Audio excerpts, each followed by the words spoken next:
L'histoire du comte de Monte Cristo d'Alexandre Dumas est un chef-d'œuvre intemporel de la littérature, plein de vengeance, de trahison et de rédemption. L'histoire suit Edmond Dantès, un jeune homme injustement emprisonné, qui se transforme en un mystérieux et puissant aristocrate pour se venger de ceux qui l'ont trahi. À travers une série d'épisodes, cette version modernisée et détaillée apportera au public une immersion totale dans les lieux, les personnages et les situations où l'on suit Dantès dans son voyage vers la vengeance et la découverte de soi. Le soleil du matin se levait lentement sur le port de Marseille, illuminant les eaux tranquilles du golfe du Lion. L'air était doux, chargé du parfum salé de la mer et des bruits vibrants de la vie qui bouillonnait autour du port. Edmond Dantès, un jeune marin d'une vingtaine d'années, descendait du grand vaisseau marchand Pharaon. Il était de retour après plusieurs mois de navigation, après avoir livré une cargaison en provenance de l'île d'Elbe, où il avait rencontré le capitaine Leclerc. Le Pharaon était un navire réputé, et Edmond était fier d'être son premier lieutenant. Il avait prouvé ses talents en mer, et ce matin-là, il était accueilli par une foule de marins, d'amis et de citoyens qui se pressaient pour lui souhaiter un retour en grande pompe. Son père, un homme frêle et usé par les années, l'attendait sur le quai. Mercedes, sa fiancée, se tenait à côté de lui, son visage rayonnant de bonheur. Ils s'étaient déjà fiancés depuis quelque temps, et le mariage était prévu dans les semaines qui suivraient. Leur sourire était éclatant, leurs mains s'effleurant dans une tendresse silencieuse qui n'échappait à personne. Edmond était heureux, comblé par la promesse de la vie qui s'offrait à lui. Une belle femme à ses côtés, une carrière qui s'annonçait brillante, et des rêves d'avenir qu'il partageait avec Mercedes. Mais dans l'ombre, les jalousies se tramaient. Fernand, le cousin de Mercedes, observait la scène avec un rictus dissimulé. Il ne supportait pas de voir sa cousine offrir son amour à Edmond, un marin sans fortune, alors qu'il avait lui-même grandi dans l'ombre de l'ambition de sa famille, toujours éclipsée par les succès de Dantès. Danglars, le comptable du Pharaon, n'était guère plus enthousiaste. Jaloux de la rapidité avec laquelle Edmond avait grimpé les échelons, il rêvait secrètement de le voir tomber. Au fond, Fernand et Danglars nourrissaient la même envie, dévorante, celle de détruire l'homme qui incarnait tout ce qu'il ne pouvait atteindre, la reconnaissance, l'amour et le succès. La fête de bienvenue s'est poursuivie jusqu'à la tombée de la nuit, mais derrière la joie apparente, des complots se formaient. Dans une petite taverne, Danglars et Fernand s'étaient rencontrés en secret, discutant de leur haine commune pour Edmond. Danglars, toujours plus rusé, proposa une idée, utiliser l'accusation de bonapartisme pour se débarrasser de Dantès. Il savait qu'Edmond avait transporté une lettre de Napoléon à destination de l'empereur en exil sur l'île d'Elbe, sans en connaître l'importance. Mais en manipulant cette information, il pouvait faire croire qu'il était un agent des partisans de Napoléon et ainsi obtenir sa mise en prison. « Nous devons agir vite », murmura Danglars en glissant la lettre dans une enveloppe adressée à la police. « Il sera accusé de complot contre le roi et tout sera fini pour lui. » Fernand, bien que réticent au début, se laissa convaincre par la soif de pouvoir et de vengeance. Il savait que Mercedes ne l'épouserait jamais tant qu'Edmond serait libre et qu'il devait éliminer cet obstacle. La lettre, envoyée anonymement, parvint rapidement au procureur de la République, M. Villefort. Ce dernier, ambitieux et soucieux de sa propre carrière, n'hésita pas à saisir l'opportunité de faire tomber un homme qu'il n'avait jamais rencontré. Il ne se doutait pas que cette simple lettre allait plonger Edmond Dantès dans une spirale d'injustice et de souffrance.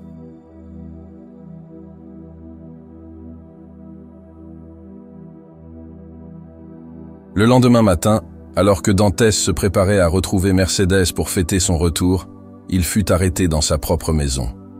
Des soldats, envoyés par Villefort, firent irruption, l'accusant de complot et de haute trahison.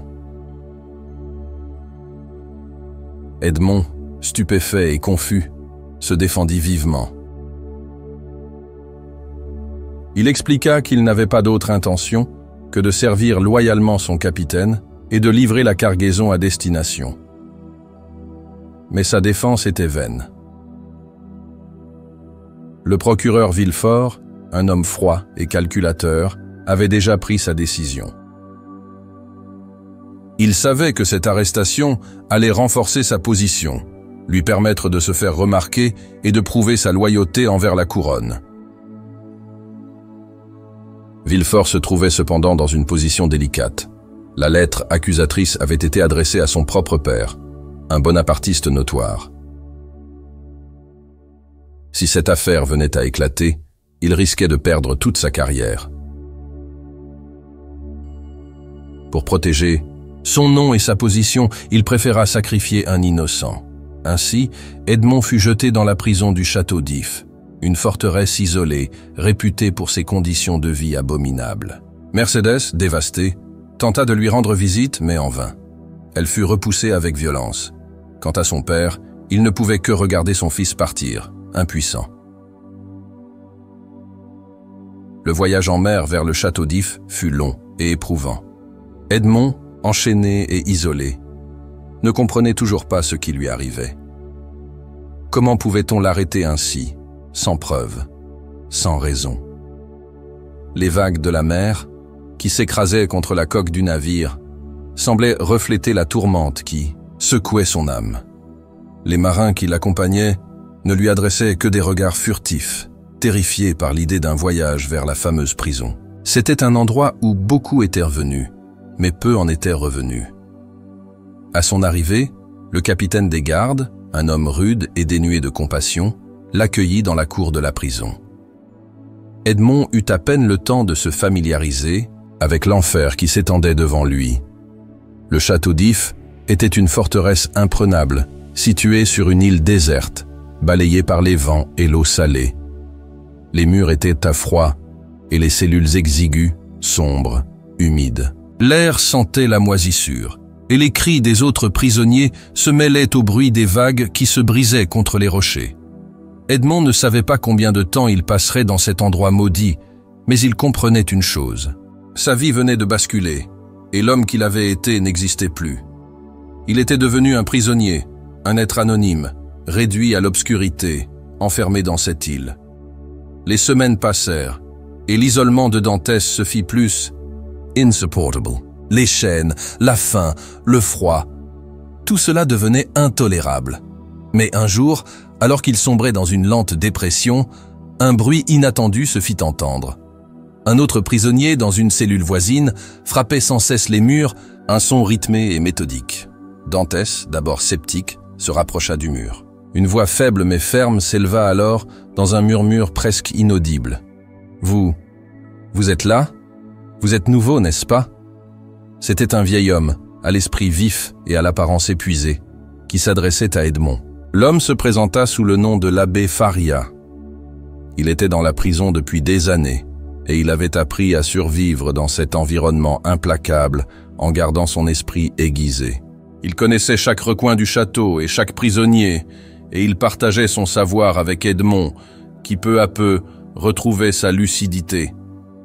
Faria, avec son esprit brillant, allait devenir pour Edmond bien plus qu'un compagnon de captivité. Il allait devenir son mentor. Ensemble, ils passeraient de longues heures à discuter de la littérature, des sciences, de l'histoire. Peu à peu, Faria réussit à redonner espoir à Dantès. Mais plus que tout, Faria lui parla d'un trésor, caché sur l'île de Monte Cristo, un secret qu'il gardait depuis des années, une fortune qui changerait à jamais le destin d'Edmond Dantès. Mais, alors que leur plan touchait à son terme, l'abbé Faria fut frappé d'une crise foudroyante. Paralysé, il comprit que ses jours étaient comptés. Sur son lit de fortune, il fit promettre à Edmond de ne pas abandonner leur rêve d'évasion. Avec son dernier souffle, il lui remit une carte indiquant l'emplacement du trésor de Monte Cristo. Dévasté, mais déterminé, Edmond mit à profit la mort de l'abbé pour s'évader. Il cacha le corps de son ami dans un sac mortuaire, puis prit sa place. Lorsque les gardiens jetèrent le sac à la mer, Edmond parvint à se libérer et à nager jusqu'à un navire de passage.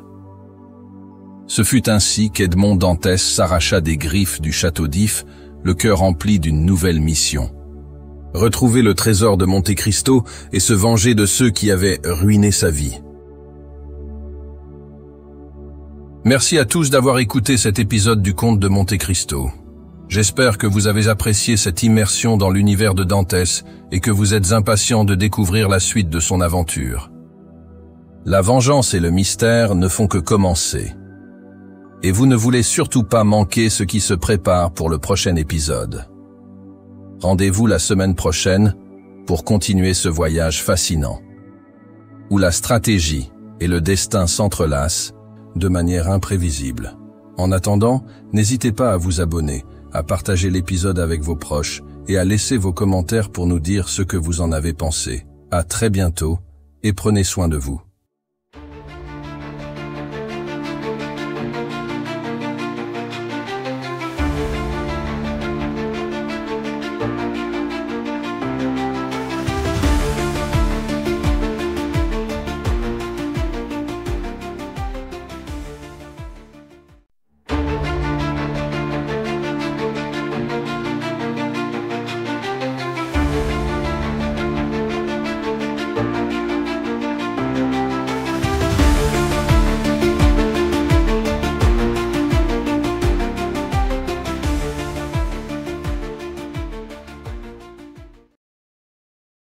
Bienvenue dans ce nouvel épisode du Comte de Monte Cristo. Aujourd'hui, nous plongeons au cœur de la métamorphose d'Edmond Dantès, l'homme trahi devenu l'implacable comte de Monte Cristo. Après des années de souffrance et d'isolement, Edmond prépare méthodiquement son retour dans le monde. Dans cet épisode, découvrez comment il trace les premiers contours de sa vengeance, infiltrant les hautes sphères de Paris et posant les bases de son plan. Secrets, alliances et révélations s'entrelacent, alors que le destin de ses ennemis commence doucement à s'écrire. Préparez-vous à plonger dans un chapitre où l'ombre du conte plane sur chaque action. Edmond Dantès émerge des eaux sombres qui entourent le château d'If. Le froid mord sa peau, mais la sensation de liberté surpasse tout. Chaque mouvement dans l'eau glacée le rapproche de son objectif. La terre ferme, une promesse de nouveau départ. La mer, si longtemps contemplée à travers une minuscule fenêtre de sa cellule, est maintenant son allié. Il aperçoit une lumière vacillante au loin, une embarcation.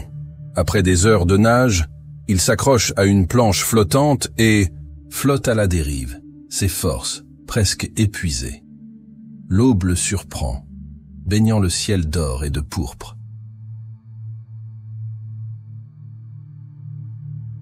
C'est alors qu'il entend des voix. Un groupe de contrebandiers à bord d'un petit navire aperçoit son corps flottant.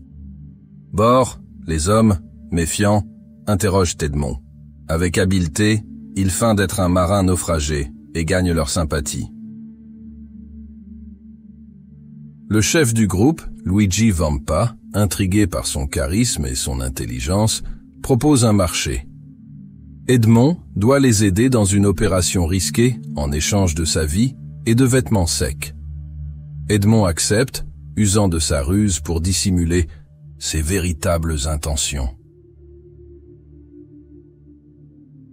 Après plusieurs jours passés avec l'équipage, Edmond entend parler d'une île appelée Monte Cristo, connue pour ses falaises abruptes et ses récifs mortels. À la mention de ce nom, ses souvenirs de l'abbé Faria et de la carte au trésor refont surface. Il convainc Vampa de faire escale sur l'île, sous prétexte qu'elle pourrait servir de cachette idéale pour leur cargaison de contrebande. L'île est décrite dans toute sa splendeur sauvage. Une nature indomptée, des grottes obscures et des falaises déchiquetées battues par les vagues. Lorsqu'il débarque, Edmond feint de vouloir explorer seul. Sous un prétexte habile, il persuade les contrebandiers de le laisser derrière quelques heures. Dans une grotte obscure, il retrouve les repères décrits par Faria, des marques gravées dans la pierre, un chemin caché. Après des heures d'efforts à déplacer des rochers et creuser avec des outils rudimentaires, il découvre un coffre enfoui dans le sol. Lorsqu'il l'ouvre, il est ébloui par la vue. Or, bijoux et pierres précieuses scintillent sous la lumière vacillante de sa torche. Edmond est submergé par l'émotion, partagé entre une gratitude intense envers Faria et une soif brûlante de vengeance. De retour auprès des contrebandiers, Edmond joue le rôle d'un marin loyal. Il gagne leur confiance et parvient à négocier une part de leur butin, affirmant qu'il a trouvé une cargaison oubliée sur l'île. Avec cette somme modeste, il prépare son départ. Dans une ville voisine, il commence à utiliser sa fortune secrète pour recréer son identité. Edmond Dantès, l'homme brisé, cède la place au mystérieux comte de Monte Cristo. Il acquiert des vêtements somptueux, des bijoux et un cheval noir imposant qui accentue son aura de mystère. Son visage, bien que marqué par les années de souffrance, est maintenant masqué par une assurance presque royale. Il crée une nouvelle réputation, se présentant comme un noble riche et excentrique venu d'Orient. Des rumeurs commencent à circuler parmi les marchands et les bourgeois. Un homme énigmatique, au passé inconnu, investit dans les propriétés locales et aide généreusement les démunis. Discrètement, Edmond retourne à Marseille, sa ville natale, après plus d'une décennie d'absence. Il arrive de nuit, vêtu d'une cape sombre, son visage dissimulé par l'ombre. La ville qu'il retrouve n'est plus celle qu'il avait quittée. Les ruelles sont plus étroites, les maisons semblent plus petites, et les visages familiers ont été remplacés par ceux d'étrangers. Il commence son enquête en visitant les lieux clés de son ancienne vie. La maison où il a grandi est délabrée, abandonnée depuis la mort de son père. L'auberge où il passait du temps avec ses amis est maintenant tenue par un inconnu. Dans un moment poignant, Edmond découvre la tombe de son père, ornée d'un simple écriteau. En silence, il promet que justice sera faite. Il apprend également que Mercédès, son ancienne fiancée, est mariée à Fernand, son ancien rival. L'épisode décrit avec intensité le choc émotionnel d'Edmond face à ces découvertes et comment elles alimentent encore davantage sa détermination. Dans un manoir qu'il achète à la périphérie de la ville, Edmond établit son quartier général. Il rassemble des informations sur ceux qui l'ont trahi. Fernand, maintenant un homme puissant, Danglars, devenu un riche banquier, et Villefort, toujours procureur, mais rongé par la corruption. Le comte de Monte Cristo commence à tisser sa toile. Il envoie des messagers, manipule les marchés financiers et infiltre les cercles sociaux pour se rapprocher de ses ennemis. Chaque action est calculée. Chaque mot est un coup d'échec dans une partie qu'il a patiemment préparée. Et voilà, chers auditeurs, nous arrivons à la fin de cet épisode du Comte de Monte Cristo. Edmond Dantès n'est plus. Il renaît dans l'ombre sous le nom du Comte de Monte Cristo, prêt à tisser sa toile de vengeance. Mais les prémices de son plan ne sont qu'un avant-goût. Dans le prochain épisode, intitulé Le Masque du Comte, Edmond s'introduira dans les cercles sociaux de ses ennemis, jouant un jeu subtil et dangereux. Comment se servira-t-il de sa nouvelle identité pour manipuler leurs failles? Vous le découvrirez bientôt. Merci pour votre écoute. N'oubliez pas de liker, commenter et vous abonner pour ne rien manquer. À très vite pour la suite.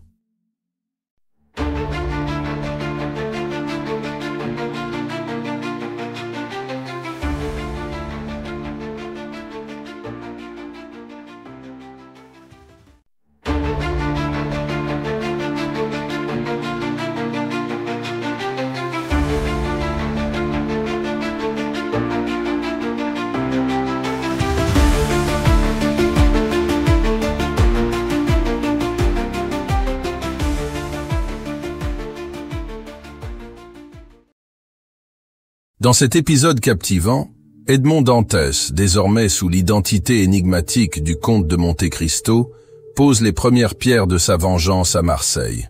Entouré d'une aura de mystère et d'une richesse stupéfiante, il s'immisce dans les vies de ses anciens ennemis, Fernand, Danglars et Villefort.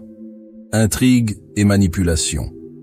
Lors d'une réception somptueuse, Edmond commence à tirer les fils de sa vengeance. Il exploite les failles de chacun, l'avidité de Danglars, les secrets honteux de Villefort et les crimes de guerre de Fernand. Mais le jeu devient encore plus complexe lorsqu'il croise Mercédès, son amour d'autrefois, qui semble deviner quelque chose derrière le masque. Marseille, autrefois un lieu d'amertume pour Edmond Dantès, devient maintenant le théâtre de sa vengeance. Une rumeur parcourt la ville. Un noble énigmatique, le comte de Monte Cristo, séjourne dans un luxueux hôtel particulier en bord de mer. Les descriptions varient, mais toutes concordent sur un point. Sa richesse semble infinie. La scène s'ouvre sur une réception grandiose, organisée par le comte dans sa demeure. Le manoir est un chef-d'œuvre d'opulence. Des lustres, étincelants pendant du plafond, les murs sont ornés de peintures exotiques et une grande salle de bal vibre sous les notes d'un orchestre. Les invités, fascinés, spéculent sur l'origine de cet homme. Certains murmurent qu'il serait un prince déchu d'Orient, d'autres qu'il aurait fait fortune dans les mines d'or du Nouveau Monde. Le comte fait son entrée, vêtu d'un habit noir richement brodé d'argent, un masque de sérénité couvrant ses émotions. Il est courtois, énigmatique et immédiatement charismatique. Parmi les invités se trouvent Fernand Mondego, devenu comte de Morcerf, Danglars, riche banquier, et Villefort, procureur renommé. Aucun d'eux ne reconnaît Edmond sous ce masque sophistiqué. Edmond commence à s'immiscer dans les cercles de ses anciens ennemis. Il approche Danglars lors d'une conversation sur les finances internationales, démontrant une compréhension impressionnante des marchés. Danglars, toujours avide d'opportunités, est rapidement intrigué par cet homme dont les fonds semblent inépuisables. Fernand, jaloux de l'attention que reçoit le comte, s'efforce de le discréditer, mais Edmond retourne chaque pique avec un charme glacé qui désarme son rival. Villefort, quant à lui, se montre distant, mais Edmond perçoit l'ombre d'une peur qu'il cherche à masquer. Une scène clé montre Edmond en conversation avec Mercédès, désormais Madame de Morcerf. Bien qu'elle ait vieilli, sa beauté et sa grâce n'ont pas disparu. En sa présence, Edmond ressent un mélange d'amertume et de tendresse. Mercédès, troublée par la familiarité de cet homme, ne peut s'empêcher de chercher dans ses yeux un souvenir de son passé. Edmond met en œuvre la première phase de son plan, exploiter les faiblesses de ses ennemis. Avec Danglars, il propose des investissements risqués mais lucratifs, manipulant subtilement les marchés pour le piéger dans une spirale de dette. Pour Fernand, Edmond utilise des informations qu'il a rassemblées sur ses transactions illégales lors de ses campagnes militaires. Lors d'une discussion apparemment anodine, il laisse entendre qu'il possède des documents compromettants. Fernand commence à ressentir une menace croissante, bien qu'il ne puisse en déterminer la source. Villefort est confronté à une étrange rencontre lorsque le comte lui raconte une histoire, fictive mais étrangement similaire à ses propres secrets, l'abandon d'un enfant illégitime. Villefort, déstabilisé, commence à voir en Edmond un danger qu'il ne peut ignorer. Lors d'un bal organisé par Villefort, Edmond fait une apparition spectaculaire. Habillé d'une tenue inspirée des récits orientaux, il capte l'attention de tous. Les invités s'interrogent encore davantage sur cet homme qui semble sorti d'un conte. Une danse avec Mercedes devient le point culminant de la soirée. La tension est palpable, et des fragments de leur passé émergent dans leurs regards. Edmond, bien que masqué par son rôle de conte, laisse transparaître une émotion rare, immédiatement réprimée. Mercedes devine quelque chose, mais le mystère reste entier. Cette soirée marque également le moment où Edmond introduit subtilement un autre personnage dans la trame, Haydée, une jeune femme d'une beauté saisissante qu'il présente comme sa protégée. Son lien avec Fernand reste caché, mais sa présence agit comme une ombre menaçante sur l'ancien comte militaire. L'épisode s'achève sur une série de révélations subtiles. Danglars découvre que ses investissements, encouragés par le comte, se transforment en pertes colossales. Sa panique croissante est décrite avec intensité, ses nuits sans sommeil et ses accès de colère révélant un homme au bord de l'effondrement. Fernand, de son côté, reçoit une lettre anonyme, contenant des fragments de preuves sur ses crimes passés. Sa réaction est celle d'un homme traqué, cherchant désespérément à comprendre d'où provient cette menace. Villefort commence à voir des ombres là où il n'y en a pas. Une lettre envoyée par Edmond, contenant une allusion voilée à son secret, le plonge dans une paranoïa grandissante. L'épisode se termine. Edmond, seul dans son manoir, observe les étoiles depuis un balcon. Il murmure « Ils ne connaissent pas encore la tempête qui approche, mais bientôt, ils comprendront. »